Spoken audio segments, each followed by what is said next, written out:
Wow, look at this beautiful filed engine white knight. What is that? What is that? There's something in the soil. Nathan, hello? Well, I didn't know you were late. Okay, fine, give me another one. Oh, just another day at Peace, Love, and Happiness Club. I love this beautiful white princess, but I think it's time for a repot. Let me check. I bet it has a really good root system. Oh my gosh, those roots are so juicy, but wait, hold up. Oh my gosh, it's not all soil. What is that? There's like something in the middle of my plant. Hello? Hello, you guys. Welcome back to the Peace, Love, and Happiness Club YouTube channel. Today, I'm here to tell you about our most used propagation method here at our store, and that is using peat moss plugs. Okay, so it's not often for somebody to pick up a plant from us, bring it home, go to repot it, and then they see one of these in there and they are confused. A lot of times people think it's a sponge and they get kind of concerned. I know one of the first times I bought a plant from here, I spent a good amount of time trying to like rip the moss plug away from the roots. These peat moss plugs are actually supposed to be used for starting seeds. However, we sort of alter them to be able to fit all sorts of different aroid nodes. These guys work really, really well for propagating just about anything. When I was working here a while ago, I was like, oh my god, we should use these like peat moss plugs. They're so good. So I'm pretty sure these peat moss plugs were actually John, the owner's idea, but You don't have to talk. Okay, let's not include this. You can find these in sort of like the seed starting section of just about any home garden center. These guys are pH balanced to provide the best conditions to root your plant in. You can buy them typically in packs of like 25. Here we buy them in bulk, so we have like hundreds at a time. It's really important if you're storing them and not using them immediately to maintain some moisture in them. That's gonna help make sure that the pH stays balanced in there.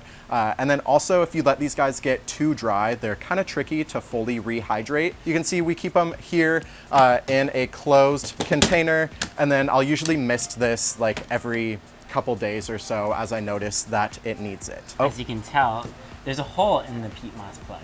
And go off. We like to, basically what the holes, okay, this one, it's not really super defined, but there's a hole there. Basically, it's meant that's where you're supposed to put the seed, but since we're not putting seed in there, we're putting plants, I can't just shove this in there. So what I'm gonna do is I'm gonna take some scissors or some shears, just cut both sides and sort of make it almost like a little sandwich. And now I just take my plant and I wanna gently place it in there, making sure that the roots are gonna grow into the moss plug, not around them, not into the tray or anything like that. Super simple. Is you'll notice Sasha didn't bury too much of the leaf petiole down there in the plug. You want to get sort of just the node in there, just enough to keep the plant vertical as it roots up. If you're putting too much of the petiole in there, it no doubt is going to rot. In that really high humidity setting that we're going to have it in, holding that moisture against the petiole is a recipe for rot. A lot of times if the aerial roots aren't too overgrown, I'll keep them and then sort of just tuck them into these little squares that the moss plugs go into. But if the aerials are really overgrown or if they're really woody, I'll sort of chop them back because once again, those are also sort of prone to rot in the rooting process. These you'll find in the hardware store right next to the moss plugs. And then you can see you really just stick them in there. From here, we'll water using a lightly fertilized water as well as a root stimulant. Here at Peace, Love, and Happiness Club, we have been loving the Bloom City root stimulator. It has worked wonders. But when they're in these trays, you want to maintain just a little bit of water beneath the tray that holds all of the moss plugs. You don't want to submerge those plugs in water because at that point you'll be growing water roots as opposed, oh no. You're gonna be growing water roots as opposed to peat roots. Or soil roots. The water roots aren't gonna easily translate super well to soil, but if you sort of grow them into the soil/peat mixture, it's gonna really have a nice easy time acclimating once it gets into soil. 100%, I would say that is the main benefit of propagating using these moss plugs. I don't think there's any method of propagation that makes it easier to transfer your plant into soil. Basically foolproof. Rarely do we have plants crash once they're transferred from the plug into the soil. Sasha, what?